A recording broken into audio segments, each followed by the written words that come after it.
एक आदमी जब एक पुराने तांत्रिक तरीके के मुताबिक जमीन की जांच कर रहा था, तभी उसे महसूस हुआ कि मिट्टी के नीचे कोई सख्त चीज दबी हुई है। उसने तुरंत वहां खुदाई शुरू कर दी। कुछ देर बाद मिट्टी हटाते ही उसकी आंखें फटी की फटी रह गईं। जमीन के अंदर एक पुरानी मूर्ति दबी हुई थी। वह उसे तुरंत घर ले आया और पानी से साफ करने लगा, लेकिन जैसे ही मिट्टी पूरी तरह हटी, सामने का नजारा देखकर वह दंग रह गया। मूर्ति का ऊपरी हिस्सा शुद्ध सोने का बना हुआ था। अचानक मिली इस दौलत ने उसे कुछ पलों के लिए बिल्कुल सुन्न कर दिया। उसने अपनी पूरी जिंदगी में इतना भारी सोना कभी नहीं देखा था। किसी को भनक न लगे, इसलिए उसने मौका देखकर चुपके से बेसमेंट में जाकर उस सोने की मूर्ति को एक कोने में छिपा दिया। लेकिन उसे क्या पता था कि यही मूर्ति उसे बर्बादी के रास्ते पर ले जाने वाली है। जब से वह मूर्ति घर आई थी, हाजी को हर रात बेचैनी रहने लगी। उसे नींद ही नहीं आती थी। आंखें बंद करते ही उसके दिमाग में बस उसी सोने की मूर्ति की तस्वीर घूमती रहती। आखिर एक रात वह खुद को रोक नहीं पाया। जब उसकी पत्नी सो गई तो वह चुपचाप बिस्तर से उठा और दबे पांव बेसमेंट में चला गया। वहां पहुंचकर उसने मूर्ति को उठाया और गौर से देखने लगा। अगले ही दिन वह अपने सबसे करीबी दोस्त सलीम के पास पहुंचा। उसने सलीम को मूर्ति की तस्वीर दिखाकर पूछा, जरा देखो इसकी कीमत कितनी हो सकती है। तस्वीर देखते ही सलीम की आंखें चमक उठी। उसने तुरंत पूछा, हाजी ये चीज तुम्हें कहां से मिली? लेकिन हाजी असली बात बताना नहीं चाहता था, इसलिए उसने झूठ बोल दिया, मेरी दादी की निशानी है, मरने से पहले मेरे लिए छोड़ गई थी। जब सलीम को पता चला कि हाजी इसे बेचना चाहता है तो उसने कहा, मैं तुम्हारे लिए खरीदार ढूंढ सकता हूँ, लेकिन जो भी सौदा होगा उसमें मेरा हिस्सा भी होगा। हाजी ने कुछ देर सोचा और फिर हामी भर दी। अगले ही दिन सलीम एक खरीदार का इंतजाम करके ले आया। थोड़ी देर बाद एक लग्जरी कार धीरे धीरे उनके सामने आकर रुकी। कार से दो आदमी बाहर निकले। उन्हें देखते ही हाजी ने अपने पास रखा बोरा खोला। सबसे पहले उसने ऊपर रखे सड़े गले फल निकाले, फिर बोरे के अंदर काफी देर तक हाथ मारता रहा। उसके बाद उसने अखबार की कई परतें खोली। तब जाकर वह सोने की मूर्ति सबके सामने आई। मूर्ति देखते ही खरीदारों ने तुरंत अपने प्रोफेशनल औजार निकाले और बारीकी से जांच शुरू कर दी। काफी देर निरीक्षण करने के बाद उनमें से एक बोला, हम इसके 2 लाख लीरा देंगे। ये सुनकर हाजी को लगा कि इतनी दुर्लभ चीज की कीमत इससे कहीं ज्यादा होनी चाहिए, लेकिन खरीदार ने कंधे उचकाते हुए कहा, बाजार में ऐसी चीजें उतनी भी दुर्लभ नहीं है। अगर आपको दाम कम लग रहा है तो किसी और को बेच दीजिए। वैसे 2 लाख लीरा इसकी मौजूदा मार्केट वैल्यू के हिसाब से काफी अच्छा ऑफर है। ये सुनकर हाजी गहरी सोच में पड़ गया, क्योंकि उसे समझ नहीं आ रहा था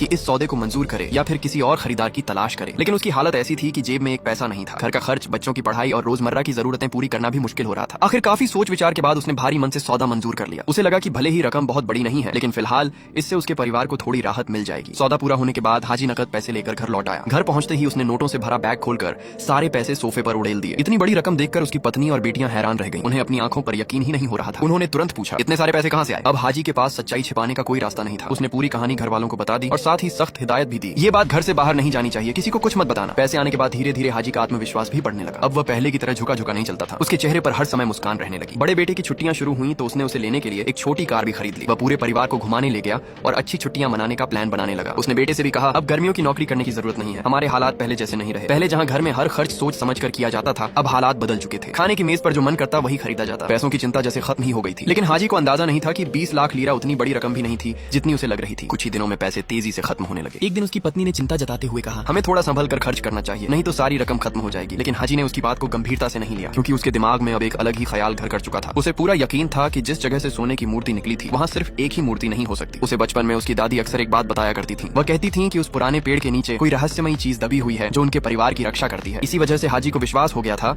कि अगर एक सोने की मूर्ति मिली है तो वहाँ और भी खजाना छिपा हो सकता है। अगली सुबह वह पूरे जोश के साथ फिर खुदाई करने पहुंच गया। लेकिन तभी उसका दोस्त सलीम मोटरसाइकिल पर वहाँ आ धमका। असल में सलीम के हिस्से में आए पैसे भी लगभग खत्म हो चुके थे। उसे शक था कि हाजी को सोने की मूर्तियों का कोई और ठिकाना मिल गया है, इसलिए वह साझेदारी करने का प्रस्ताव लेकर आया था। अगर कोई नया माल मिले तो हम दोनों मिलकर काम करेंगे, सलीम ने कहा। यह बात सुनते ही हाजी के चेहरे का रंग बदल गया। वह किसी भी कीमत पर अपना राज उजागर नहीं करना चाहता था। उसने इधर उधर की बातें करके सलीम को टालने की कोशिश की, लेकिन सलीम भी कम चालाक नहीं था। उसने साफ कह दिया, अगर तुम नहीं बताओगे तो मैं रोज यहाँ आऊंगा, आखिर पता तो लगाकर रहूंगा कि तुम कर क्या रहे हो। ये सुनकर हाजी का गुस्सा भड़क उठा। उसने सलीम को खरी खोटी सुनाई और वहाँ से भगा दिया। लेकिन दोस्त की बात उसके दिमाग में अटक गई। अब उसे डर सताने लगा कि अगर वह खुलेआम खुदाई करता रहा तो लोग शक करने लगेंगे। इसलिए उसने एक नई योजना बनाई। वह बाजार गया और बड़ी मात्रा में लकड़ी के तख्ते खरीद लाया। उसका इरादा था कि बेसमेंट से एक गुप्त सुरंग खोदी जाए जो सीधे उस पुराने पेड़ तक पहुंचे। इस तरह वह आराम से खजाने की तलाश कर सकेगा और बाहर किसी को भनक भी नहीं लगेगी। लेकिन सवाल यह था, क्या सचमुच उस सुरंग के अंत में कोई और खजाना उसका इंतजार कर रहा था?